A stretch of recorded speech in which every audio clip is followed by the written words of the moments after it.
But this is a topic, as Anton has indicated, that is just so close to my heart that I wanted to just have the opportunity to share with you. Now, the context in which I'm going to share is actually a word that I shared at East Campus at our congregation in Pretoria. We're working within a context of Project Favor. Now, Project Favor is based on Nehemiah and his life and how God called him under God's favor to change a city, and hence change the destiny of a nation, and hence change the destiny of the world, frankly.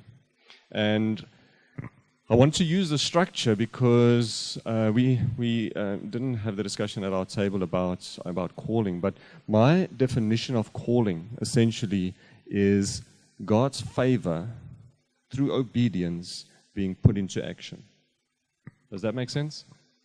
God's favor over your life through obedience, putting that into action.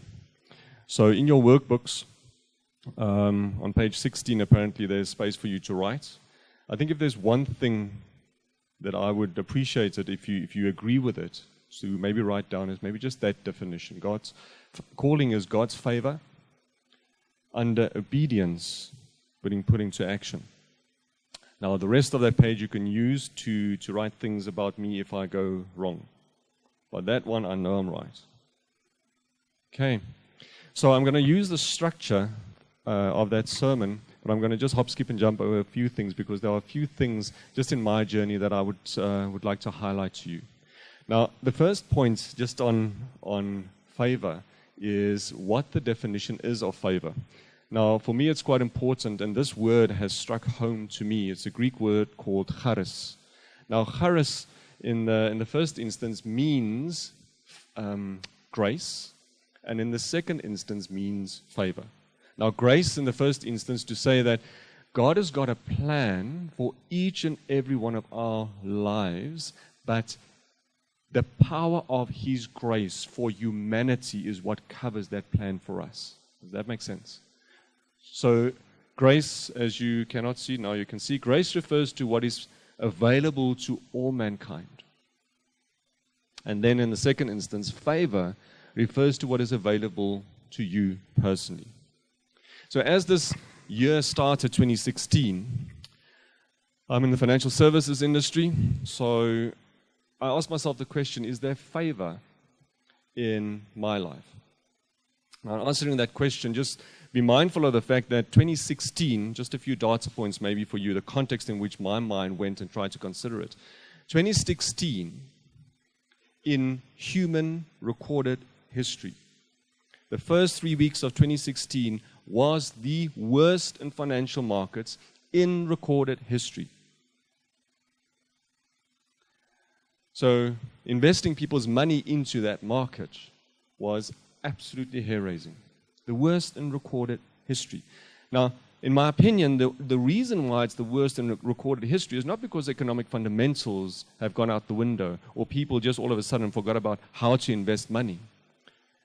The reason why it was the worst in recorded history as to volatility and just people losing money off equity markets is not the risk in the market.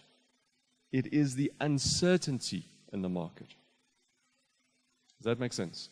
So risk is based on fundamental economic principles. Are people doing the right things?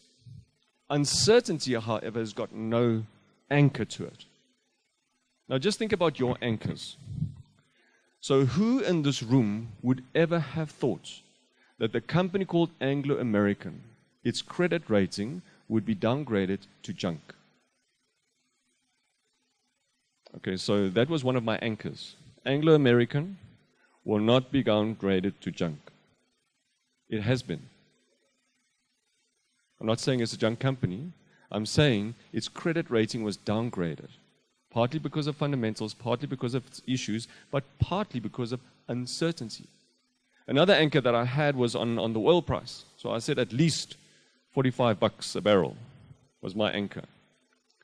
So when you think you've hit the bottom and the bottom gives way, and the anchor gets now pinned in $25, you know that the anchors in the world are not available for us anymore. And hence the uncertainty, hence the volatility. Let's just bring it home a bit. In South Africa, we had the privilege of something we call Nene Gate now. Now, just to reflect what it did on financial markets.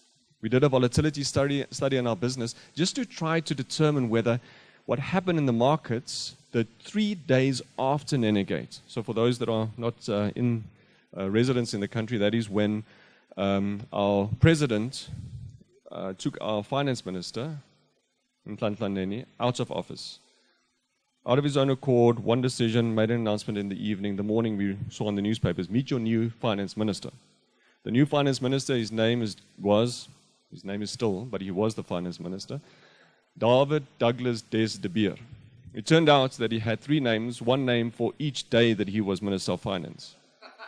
Because he was then also taken out, and then the old Minister of Finance was placed into that position. So, whatever your political beliefs, whatever you thought of the occasion, the reality in financial markets was this. After the Lehman crisis, after 2008-9-10, the global financial crisis, that was a hair-raising time.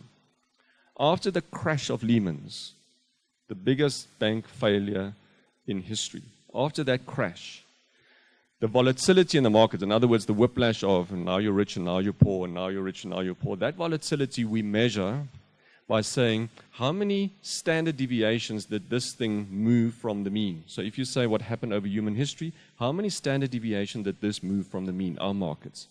Now, in the 3 months after Lehman's, it moved 3.5 standard deviations. Okay, so this news had to play out through the market, and it was horrific. It was absolutely horrific. We applied that same volatility measure to the financial markets after Nene Gate. In 3 days after Nene Gate, there were 6.5 standard deviations away from the mean.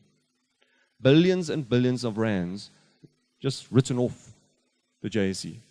Some of them we've been able to claw back. It was absolutely hair-raising.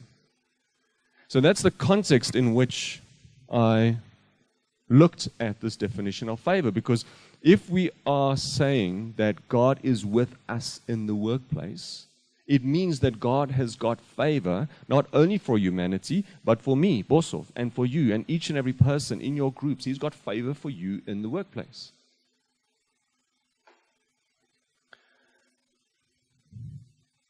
But then I think it's also necessary to then say, okay, so if there's favor for me in this place which is the world, in this place that is South Africa, and I just praise, please God, let there be favor for me. Because this is a hair-raising time. A time where we're also hitting stagflation. There's not a lot of people in this room that have lived through stagflationary environments in this country. Stagflation means one thing. A year from now, everybody in this room, except for the people at the back, will be poorer. It's the reality of stagflation. Okay. Unless you don't work well with your money, but then we can talk about that after. That's the reality of what's waiting for us. So let's just think about what favor means. Favor in the first instance means favor is for everyone. So I went, for me too. Just an anchor verse that I'll give you there, Titus 2 verse 11, the grace of God has appeared that offers salvation to all people. There is salvation for me, even in the workplace. Secondly, favor is not earned. Just an anchor scripture there, Ephesians 2, 8 to 9. For it is by grace you have been saved through faith.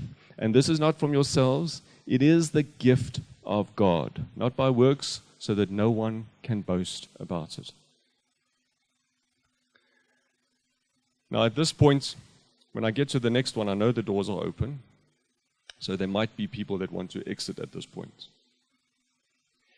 But it is at this juncture, people are very happy to say, God has got favor for me, whether I earn it or not. But the moment that you get to this point that says favor is conditional, then people say, no, that one I don't take. You've just said that it's for everybody, and you said there's no merit to it. But now you say it's conditional. And it's at this point that I believe that calling and favor connect. The way that it connects is, it is only conditional. God's favor on your life, God's favor in your business, God's favor in the role that you play as a leader is only conditional on one thing, and that is obedience. Not trying to perform, not trying to do different things, but on obedience only. So that thing that you wrote down, if you believe it, the very first thing that you wrote down on page 16, this is where the two connect. If we say that we believe that there's favor in our lives, and calling is taking favor into action through an act of obedience, it is a point of saying God's favor on our lives is conditional upon our obedience and walking within God's calling. Do you understand, however, how important it hence is to understand your calling? Because if you say this is a bad place and it's a bad market, it's a tough place to do business in, if you see how many businesses get liquidated on a weekly basis in this country, and you say, I call on God's favor to get me through this, and I believe that obedience is the place to walk into God's favor, and you do it outside of your calling, that is the reason why I'm here today. Because I think for business people, for people in the marketplace, to understand their calling, to live in their calling, and to drive their calling, that is the way that favor is going to be opened over the God's country called the Republic of South Africa. That is the way that favor, God's favor, will be opened over a continent that is called Africa. That is the way that favor will be opened in a place called planet Earth. And it starts with calling. So as we journey through this position, I want to share with you this amazing word. Paul writes to the church in Corinth, and he writes, when I arrived in trust to proclaim the message of the Messiah, I found the place wide open. And then these words: God had opened the door. All I had to do was walk through it. God had opened the door, and all I had to do is I had to walk through it. Now, what I want to do with the rest of our time together is I want to share with you just some things that I've experienced in my life and some things that I've experienced in our business. And I've got a few colleagues here, 2 colleagues from our business. So if I talk nonsense, you can go, hey. But what we've experienced in our business around this obedience and what it takes to walk in this obedience through open doors. You see, the reality was I shared in our congregation. I stood next to a guy that I knew's deathbed the one day. And I know that God had opened doors of favor over his life. I can testify of the opportunity upon opportunity upon opportunity that guy had in his life. Standing at the side of his deathbed, I spoke to him about God and about what God meant in his life. And he was blaming God until he died for missed opportunities. The fact that God never stood up for him. The God that never did this, that, and the other for him. But having journeyed with him, I know that God had favor in his life. But I can witness so many times that door that was open, he did not step through. So the reality check for us in business, in this country, is there can be favor in your life, the door can be open in your life, and you decide to go the other way. And turn your back on the opportunity that God has for you. And by the way, the next point is the opportunity that God has for others. You see, in applying favor, walking through that door, the very first thing that I think we need to say to each other is calling, to identify calling in your life. You need to understand that calling, what you are called for, in order to unlock God's favor in whatever workplace you sit in. You have to realize one thing, in my opinion. Calling, favor, is for other people. It's not for you. Calling is for other people. It's not for you. In Isaiah 60, Isaiah writes, he prophesies. I told you about the story about Nehemiah. Nehemiah went from Babylon and he went to Jerusalem to rebuild the wall of Jerusalem. So Isaiah prophesies over this, and he says, years before, he said, Israel, you're going to be taken away from your country. You will, however, be brought back. And at that point that you are brought back, favor will be opened over your lives as a community and as a nation. But the amazing thing in this verse is, to what end? Isaiah 60, verse 1 to 3. Isaiah calls and he says, he prophesies over Israel and he says, arise, shine, for your light has come, and the glory of the Lord rises upon you.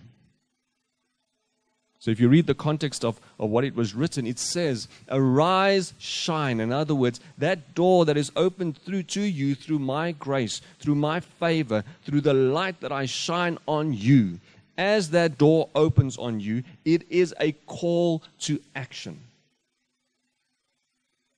Grace becomes a reality once we step into action, once we arise and shine, not out of our own power, reflecting God's light, reflecting God's glory, reflecting God's favor. And then he says, see, darkness covers the earth, and a thick darkness is over the peoples. But the Lord rises upon you. His glory appears over you, even in stagflation. The stag party that we are looking at and we are going to live in, that stag party, even in that, God has got glory. God has got favor. And then he says, and this is the clincher for me, the reason why there is favor, the reason why Israel is called into action in order to open that favor into Israel. Nations will come to your light, and kings to the brightness of your dawn. Favor, people. Calling in order to unlock favor, people, is for other people. It's for other people.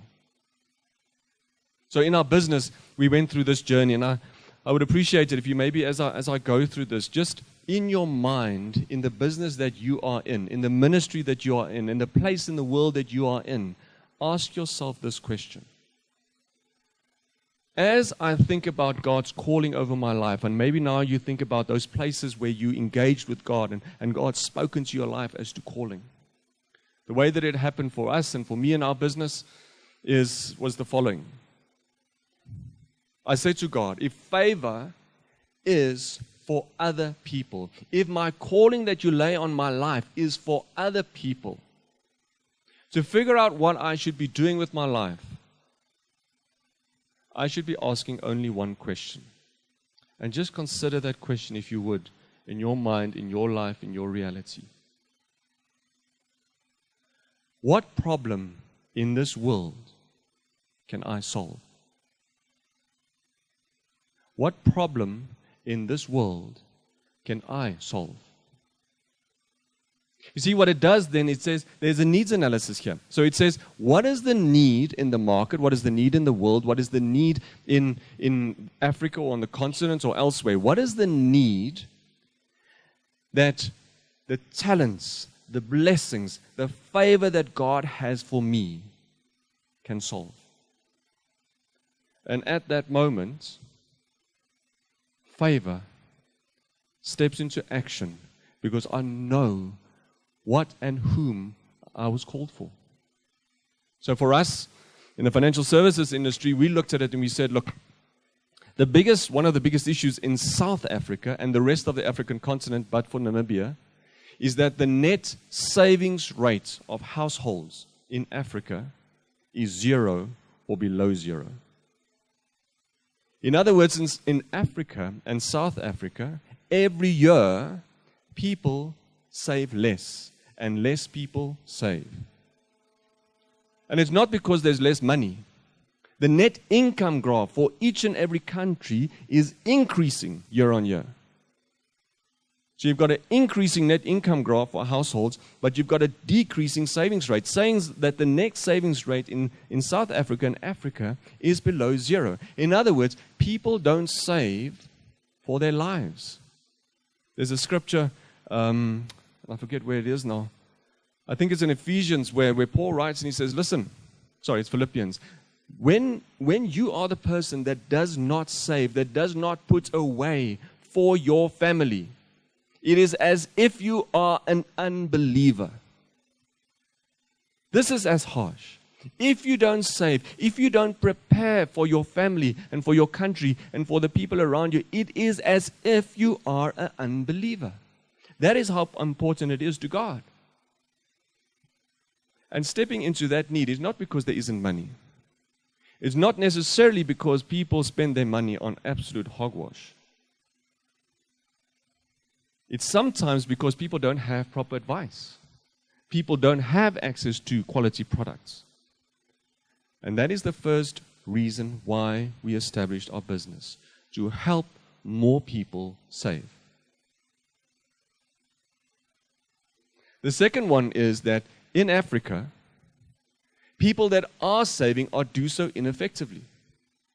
So just in our world, a measure of the inefficiency is what we call the net replacement ratio. So the net replacement ratio just says, what is the percentage of your last salary check that you will have in retirement on a monthly basis? It'd be great if it can be 100%, right? Saudi Arabia's got 108%, the States 74%, Greece 64%. Greece 64%. Any guesses for the South African net replacement ratio? The best, most robust pension system on the continent. Any guesses? Not you, Joseph. 12. I say 12. OECD study 2014. There are different studies in the country, but the OECD study says 12%. So we said that we need to help people on the continent that are saving to do so more effectively, and there's various mechanisms for us to do that. The third need that we said that we want to be able to address is Africa can save as much as it likes, but most of the countries in Africa have a twin deficit. In other words, it has to get money from offshore. The third reason why we exist is we want to find sustainable ways for non-South Africans to put their money into Africa. I asked myself one question. What problem in the world can I solve? At that moment, the enemy comes and he says, you are one person. You grew up in Pretoria. You went to Menlo Park High School. You studied at Tukkies. There is no freaking way that you can solve a problem in this world. If you hear that in your head, it is the enemy speaking. God says, with my favor over your life, with your mind thinking about what are the problems on this earth that I can attach my skill, those blessings that God gave me, what can I do to solve these problems? That is calling. And I would encourage you, maybe in discussion or otherwise, to really spend time with God, people in your business, to answer that question. Because if we don't answer that question as business people in this country, God's favor gets stuck. The favor that He wants to unleash over other people. So let's just unpack that very, very quickly. Let's say you understand what the favor is in your life, and then you say, okay, so this is the extent to which you now know. So you fought the enemy. Enemy said, can't be done. You are a manyopi. You can't do this. Now you fought through that, and with God you say, I can do this. The next thing is what the enemy found, what I found in my life. He tries to curtail the way that you think about the opportunity. He tries to curtail the way that you think about the opportunity. I'll give you this one story. So I had a few years, 15 years in investment banking. So I was an investment banker. Luckily in South Africa, it's not as swear word as in the UK or in the States. So I was an investment banker, and this story people told about capitalism. But I want to just change it in the context of our discussion today. So there was an old guy sitting at the side of the ocean in Greece somewhere, let's say Santorini or wherever. So he was sitting there, and he was sipping leisurely at a bit of grappa. Very relaxed, the sun was setting, and his little boat that he went out now and again with his wife and his family and his kids and his grandchildren. He'd go out and catch a few fish. He'd come back, he'd feed his family. But this is where he would now sit. He had a very, very tough day. He was playing like checkers and so on and so forth. He was very tired. So he was sitting down, he was peering over the ocean. There was an investment banker, say from my own stomping ground, an investment banker from RMB that now came and chatted to him. And he said, "Sir, what are you doing?" And he said, "Well, I'm sitting." "What are you drinking?" "I'm drinking grappa." "What is that?" "That's my boat."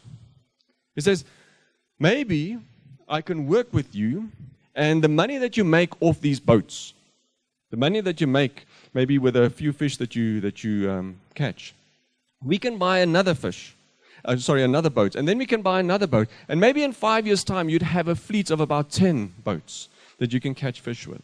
And then what we can do is at some point in time we can list you, your company, and you'll make a lot of money." And then the old man said, "And then what?" And he said, "Well, then you can retire." And he said, "And then what?" "Well, then you can buy one boat and you can sit next to the ocean and drink a bit of grappa."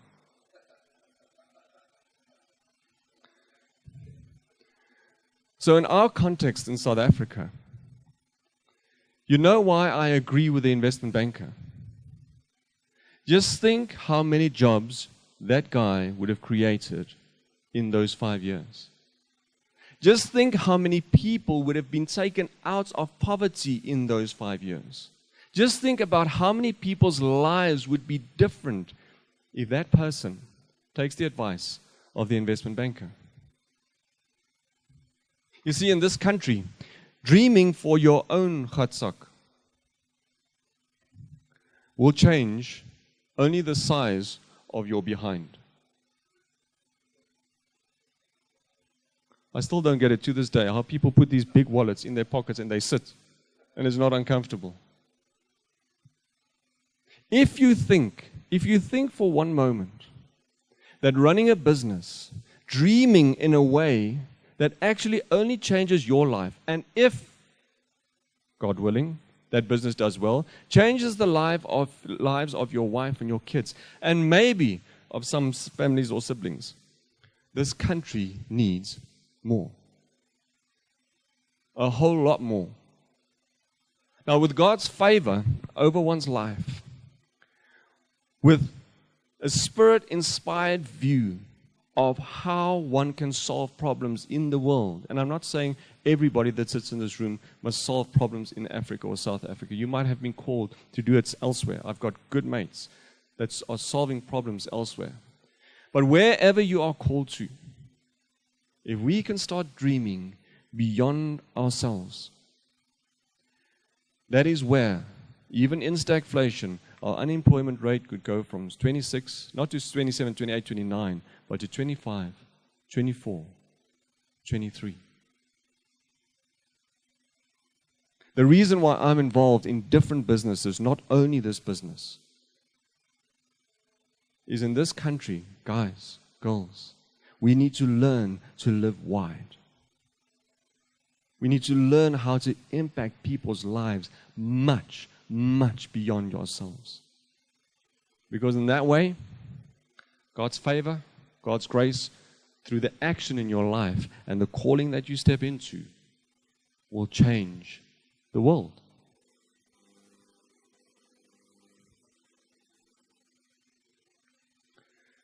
I just want to push it 1 second further. When you think about your business, and maybe for a moment, just think about in your business, to what extent are you making decisions for this generation, or to what extent are you making decisions for the next? The reason why I ask this is, I don't know if there are people that's got, I don't know what an eenmanszaak is. What's an eenmanszaak in English? Sole proprietor. Thank you very much. Is there any sole proprietors here? Okay, so in your business, in your sole proprietary business, is there longevity or sustainability in your business? What happens if you're not there? Now, the bank says you have to take out key man insurance. Okay, so that helps the bank. What happens to your business? The business that God has called you towards, the business that God has opened doors to you for, the business that God wants to change and solve problems in this world, not only for this generation, but also for the next. When I sit with sole proprietors and we chat about the planning that they've got. So I've got this very good friend of mine, he's a dental technician. He's got like this amazing practice in Pretoria, and he does amazing things. He helps people in amazing ways. But when I ask him, okay, so what happens if you're not there? He says, no, we close the shop. I said, why? Why would you close the shop? What are you putting in place now in order for God's blessing over your life and the calling that you've got to go from this generation to the next and to the next? It's probably more pronounced in the sole proprietary world, but it's true for all of us. In the church world, as you live in the church world, how are you setting structures up? How are you teaching people? How are you fathering people for the next generation? The next thing that I think we need to think very carefully about in our country is this one. God has got favor over your life. God has opened doors over your life. In obedience and understanding your calling, you have stepped into that favor for others. Now, I want to ask you this question in this country. Who's your brother? Who are you stepping into the breach for? Now, in the past few months over December, and even as recently as the past week or so, we have had, for me, probably the most horrific racism and hate speech and just negativity around the differences of people. And when I discuss it with people, when I discuss it with mates over the braai, or when I discuss it at a business level, whether it's Ashburton or at a First Rand level, when I chat with journalists or shareholders or stakeholders, every time that we chat about it, that word equality comes into the picture. Equality. The reason why I don't believe that this is the right way to actually have this discussion was, I'll share the story again for those that heard it at the sermon on Sunday. I apologize, but I was driving to the airport in Cape Town, and I was taking this Robert Sebukwe back road. I didn't take the N2. I was coming from Belleville. I was in this road, and I had a few minutes to get to the airport. And all of a sudden, the one lane became 2 lanes of cars, and then there were like 4 cars. I don't know who's been to Delhi or to Mumbai. There's like 3 lanes, but there's 5 cars driving simultaneously. Everybody meeps. Now, in South Africa, it's scary. Okay, so now there are 5 cars in this lane. You're getting very close to the Hummer and to the Land Cruiser next to you. And all of a sudden, I realized that I wasn't moving. I was like at a standstill. Which is fine because, I can get the later flight. I had the 7 o'clock flight. There is an 8 o'clock flight. There is a 9 o'clock flight. So I wasn't too flustered. When I got flustered was when these young people started rushing past the cars. And I realized at the time, it was towards the back end of last year, that there was this fees must fall. The university's fees must fall riot or picketing or whatever they want to call it. Started with a picketing, ended up in a riot. Of people running with SA student council T-shirts and knopkieries and stuff running. And they were singing and chanting and so on and so forth. Okay, so what did I do? My eyes got very big. It's my first experience of it, living in this country for years, my first experience of being in the thick of that. As I was sitting there, all of a sudden I heard 3 shots. I realized that it was rubber bullets being shot. What did I do? My little big eyes, I just closed the window.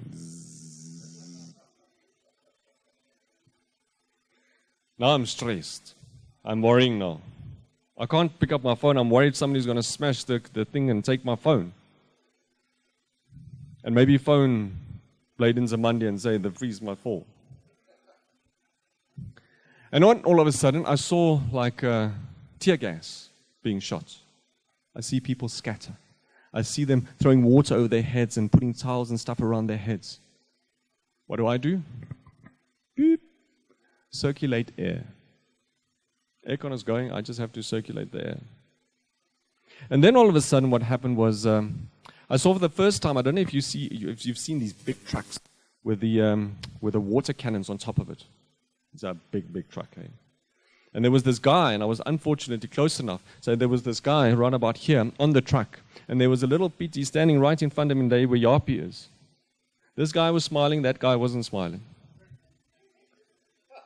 He let loose on this person. It's the first time that I see what those things can do.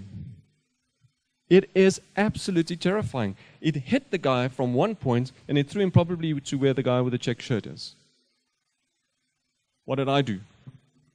Doop. Wipers.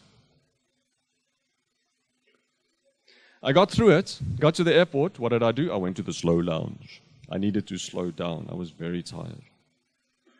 At that point in time, I wrestled in my mind as to, what do I think about this? What do I think about this? And then when I thought about it, I said, well, there is a percentage of the guys that were rioting that want to study. That if there's no other way than a dropping of fees or a different way of how to charge for university in this country, those people will never, ever get to study. And then this niggle comes, yeah, but it's only, is it maybe 10% of them or is it 20%? And God stopped me in my tracks when my mind went there. And He said, how many people do you know that have kids at university that flunk the first year, flunk the second year, and the third year they try to do something else? Not because they don't have the opportunity, it's because they are lazy. You see, I can still say that because my son is only going to first year next year. Next year I might have a different story. But you see, when we have this discussion in our country,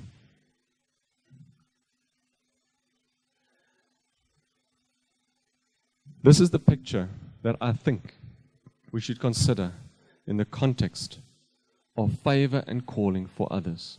So if you look on the left-hand side, this is a version of equality. Yeah? So one guy is tall, medium, short, and each and every one has got a box that they can stand on. They've got a game that they can watch. We don't particularly care for that game in South Africa. If it's maybe a long strip with a long cricket bat and so on, then we like it. But only also if we win. Now these three kids want to watch the cricket match. Equality says left-hand side.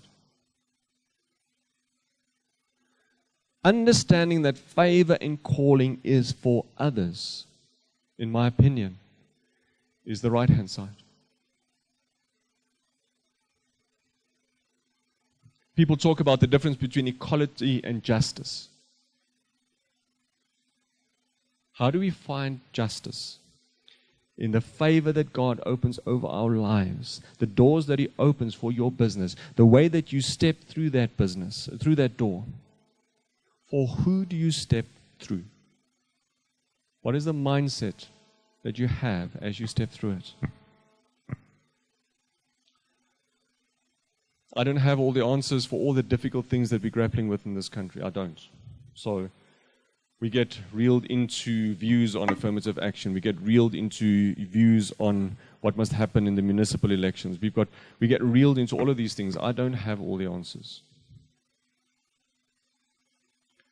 But what I do know is when I engage on this topic, my knee-jerk reaction of a statement of equality will make way to a statement of grace, to a statement of favor, and understanding that my business and this body and my family have been called for others. And those include others that come from a different place in this country than I.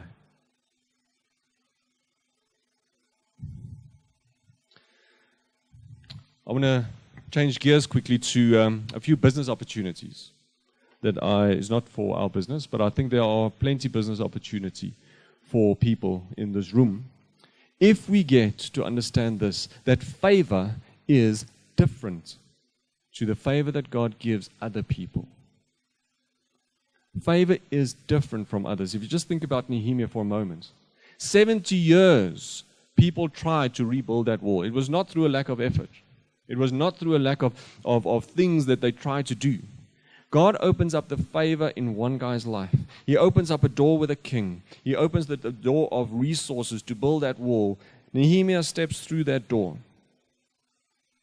And by doing things differently, he gets to finalize that wall in some 52 odd days. 70 years, 70 years, they couldn't do it. But bringing a different mindset, bringing a different problem-solving skill, bringing different creativity to the problem, same problem. That problem that you've identified, that hopefully by now you've written down in your book. What is the problem in the world that you can solve? And maybe you're sitting here and I've been trying to solve this problem. And I've been trying and I've been trying and I've been trying. Maybe God says, I don't see many of you with as big a forehead as I have. So you can't knock your head against the wall the whole time. I can. But maybe God is saying, listen, there is a different way around this problem. There is a more creative way around this problem. And maybe a different understanding of your calling and a different understanding of how you can react to that calling. That creativity God wants to open into your mind even right now. And God can. God made Nehemiah for a purpose, for a time, with a creativity and an ability that he didn't give other people. But now we want to run businesses the same way as everybody else. Why on earth would you want to do that? If there are new problems that new types of businesses need to solve, why are we running businesses that do things the old way? Doing the same thing as everybody else did last year, but just for less money. Why? The God that I know is a God with amazing ability and creativity. I want to read to you just this verse in Exodus. So Moses, they're traveling, and God gives Moses the specs for who's in the building industry. One. So God gives Moses the specs for the temple. This is what it needs to look like. Who's in the catering industry? He gives them all the specs for, okay, so this is what the cups need to look like. This is what the plates need to look like. All the specs he gives them. So I'm sure at that point Moses said, okay, so God, I was a prince. And then I was a shepherd. I don't know about building. I don't know about catering. And then God comes and he says this to him. He says, now the Lord said to Moses, see, I have called by name Bezalel, son of Uri, the son of Hur, of the tribe of Judah. I have called a guy. I have called a girl. I have filled him and her with the Spirit of God in wisdom and skill. I have filled him or her for this time, for this problem, for this calling, with wisdom and skill, in understanding and intelligence, in knowledge, and in all kinds of craftsmanship. You sitting here, there's a problem in this world that you know that you can solve. You've been going at it. You've been struggling. In God's favor, in facing up to that problem, in God's creativity that He placed in you, I want to prophesy over this room that there are problems that are protected and that are faced today in your world. That under God's grace, under God's favor for you, He will open up new ways of solving problems in your business, in your country, in your family. If we start recognizing that to solve problems in the old way might not be the right way. World Economic Forum went to the cold place called Davos. The whole theme of the World Economic Forum was the Fourth Industrial Revolution. Fourth Industrial Revolution. Different ways of creating value in this world. They spoke about the physical revolution, the digital revolution, and the biological revolution. We don't have time to go into that, but in that lies ways of solving needs in a different way than what we have been used to. The Internet of Things, the human genome mapping, and what that can do for healing people. Why I buy shares in Uber when they come up and not necessarily some of the other companies that have physical assets. Why when we book overseas, we book on Airbnb and don't necessarily go on to whatever other places have physical assets. The world has changed.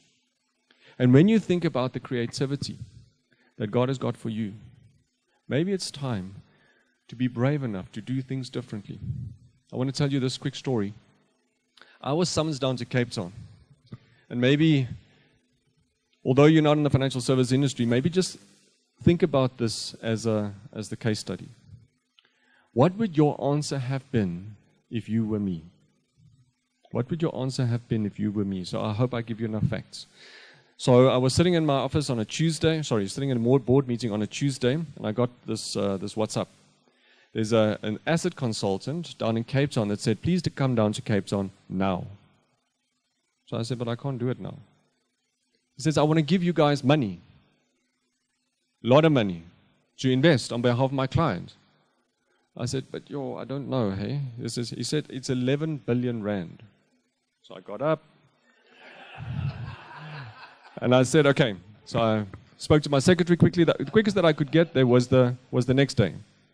Got there, I flew down specially, cleared my diary, flew down specially, hour and a half with this guy, got on the plane to fly back. So I sat down with him, and he said, okay, you've got 2 questions to answer. If you get it right, you get money. And I felt the sweat dripping. Large ad consultant, his biggest client, and he asks me the following question. 1, there are 4 other people that are pitching for this business. 3 of them have a 10-year track record of doing this. You've got an 18-month track record. Why do you think I invited you? I don't know if that's enough. How would you answer this guy? Just in the context of what I've just said about thinking differently. The second question that he asked me, so I answered the first one right, thankfully. And then he said, okay, so the people that you got around you to do this. The second question was, how do you hold on to them? So maybe just for 5 minutes in your group, in a case where you come to a tender, you come to whatever. This guy says to you, listen, you're betting or you're boxing very much above your weight. There's no way. These 3 guys have a 10-year track record. You've got 18 months. Why? Not should I take you seriously. Why am I taking you seriously? And then the people that you get in to help you with that, how do you hold on to them? Maybe in the context of your business. Just think about what you would have answered for 5 minutes. Is that right? So the answer that I gave him, I heard some of the people talk about in the room, was clearly for what the problem is that you need solving, there is no 10-year track record. The way that people have solved your problem to date, that is why you've got the problem that you've got. So I didn't say, so the other people that you have in the room, they're the cause of the problem, get somebody else to give you the solution. I didn't go there. All I said was, the 10-year track record is for the old stuff. The 18-year track record is for the new stuff. So just to think very technical for the moment. So in the solution that he needed somebody that could disinvest from his existing portfolios. We call it financial engineering, or we call it structuring. So I said, what we've brought together in one place is we brought together a financial engineer and a structuring team that can help you disinvest from where you are, because it's not easy disinvesting. You can lose a lot of money in the market disinvesting. So we've got specialists to disinvest from where you are. Then we've got somebody, a company that we've recently purchased, that can do it in the old way. So it's not the baby and the bath water and the soap and the towel and the whatever afterwards. There is a component of the old way of doing that works. We didn't have it, we bought it. We're not legends in our own mind. You can't do, everything. But then there's this additional thing that you need that nobody else in the market has got. So we've got Mr. A, Mr. B, and Mrs. C to solve for your problems a different way. So he said to me, "You're not a palooka after all." I said, "Thank you, I needed that from you." And then the second question, how do you hold on to Mr. A, Mr. B, and Mrs. C? Okay, so the only way that I could authentically answer this guy, I said to him, there are 3 reasons why our business exists. Getting more people in Africa to save, those that are saving to do so more effectively, and to get more cash, more hard currency into solving Africa's needs. Those 3 reasons are the reasons why these 3 professionals are in our business. That is why they'll stay. I spoke the calling of our business into a business meeting. Calling matters. Calling solves problems. Calling solves problems where they need solving. The last one that we're not going to touch on for too long a period of time is just calling is with others. Calling is with others. So as you dream big, as you dream beyond yourself, as you try to make differences for the next generation, as you do it just beyond the way that you think, and you think differently, hopefully, about equality and justice, as you do it differently from other people, you would know, as I know, standing here before you, that you cannot do it by yourself. You cannot do it by yourself. And there's something about this leadership course that you've got the absolute privilege, I think, of being part of. I think it might just be a door that has been opened in favor over your life, and you have stepped through. And I would encourage you to stick with this program. Because what does it teach you about leadership? It teaches you how to live your calling with other people. What did Nehemiah do? He showed them the vision. John, how many times in the business, where's John? How many times in the business do I talk about the 3 whys? Constantly. You show them the vision. We even have a why barometer. How well are we tracking in these things that we've now launched? You show them God's vision constantly.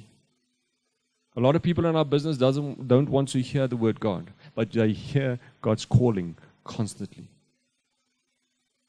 Then you have to align them. You have to engage them. Nehemiah showed them the picture. This is what God wants. He aligned them. He said, what you do contributes to this calling. He said, build a wall right in front of your house. And the wall was built. Working with other people. Opening the door and stepping through that door with God. And other people in a miraculous way. God has called leaders to not only lead people to be the best that they can be. That's what they teach you at business school. How do you lead people? They have to self-actualize, whatever. They have to God-actualize. That's how you lead people. You can only do that if you have a calling over your life, if you have a calling over your business. Whether they are Christians or not, they will God-actualize. And it starts with your understanding as leader of calling. There are many tools, there are many corporate structures, there are many things, many ways to lead people. And A lot of them are discussed here. And again, I would just encourage you to stick to the program. The way that God led me was to figure out my personal calling first, and then to take it into a business calling. So I think that's the reference of your question. So the journey that God put me on for my personal calling actually came out. I was in Channel Islands in Jersey. I did a presentation about half-year results and disruptions that are happening in the market and how we should adjust to disruption, how do we need to do things differently, and so on and so forth. And after I said all of it, hour and a half, one guy asked me, he said to me, "What is your measure of success?" So I looked and I said, "Okay, so I just spoke about the outcomes that we're trying to achieve." He says, "Nah, what is your measure of success?" Also, personally, your measure. So I said to him, "Look, I realized a few years ago that the reason for me being on earth," so I didn't at that point talk about calling, I didn't talk about purpose, I didn't say that was what I created for, because I don't want the guy to close up on me. The moment that you use those words in the European context, zoop, they close up. They say, you live in La La Land. But he had to hear me, this guy. I said to him, the reason why I'm here is I want to make a difference in other people's lives. I want to make a difference in other people's lives. The language, the place, the space that I'm doing it in is the financial services industry. But you must hear this. The measure of success in my life is to help solve people's problems, whether it is in business, whether it is in church, that's where I use the word church, whether it is in the community, and whether it is in my house. I have been put together to solve problems. That is the script for me on this earth, to solve problems. I do it in the business and the financial services industry. We do it in the community on trying to do something in the core of what keeps this country together, and that is the marriage. So in the community, we try to do work in marriage counseling and helping marriages survive. I do it in our church because I believe that in our church, the change, the transformation agenda is the one agenda that they drive. And that's what I try to do for my family. So it was a very personal journey for me for God to say to me, listen, I've given you a gift of trying to journey with people and solve problems. That was my calling. And then He called me into the different places that He had placed in my heart. How did I sort of get there? He sat me down the one day and I read this book of John Aldrich called, I forget the name, Desire. And John Aldrich, he writes, he says, if you want to discern calling from want and need and so on, just sit down for a moment and try to figure out what are you busy with productively in your life? What are you busy with? When you look at your watch again, an hour is gone. And you just didn't realize it. And I realized it's journeying with people, looking at the complexities that they're experiencing, just chatting to people and in my family, really trying to get to the nub of difficult questions, and then with God's wisdom to try to unravel some of it. That gave me a language that I could speak about my ability and my life. And then God just opened the doors into various different places that I had a heart for. I don't know if that sort of answers your question, Martin. Just the question around the wisdom versus the experience, given your business interview, and how would you debate that the fact that you presented a different approach to the required solution in the industry was what gave you the trump card? Okay. In business, in life, in raising teenagers, in raising kids, in holding a marriage together, all of those things, I think the one thing that is germane or common to me in that is just knowing that you don't have all the answers. If you realize, so my definition of arrogance is being ignorant of the fact that you don't know everything. So, in answering that question, the first thing that I did was I hope that I brought a lot of humility to the table. Just say, listen, these problems, the way that the narrative that I use is these problems are new problems. These problems are because of regulation that's been imposed. These problems are because of this, that, and the other. So firstly, I brought humility to the table. Secondly, I brought, I hope, a fair amount of technical knowledge to the table. So when I quote legislation, when I quote what regulators are doing, when I quote what's happening in the market, I make sure that I know my stuff. So a lot of people go into just, maybe I'm doing stuff differently.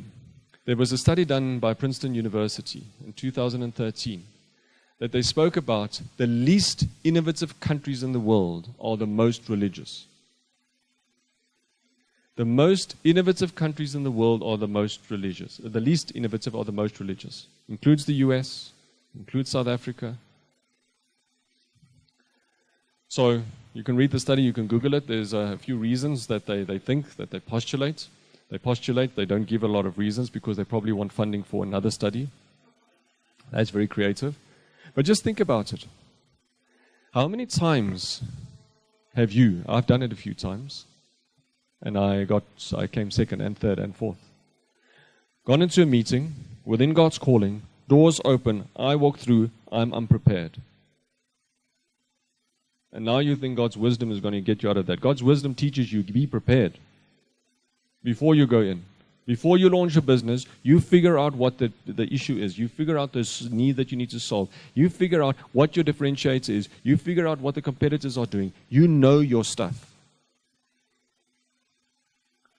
Because God's wisdom comes to those that know their stuff. I don't know if that's biblical. Sounds good.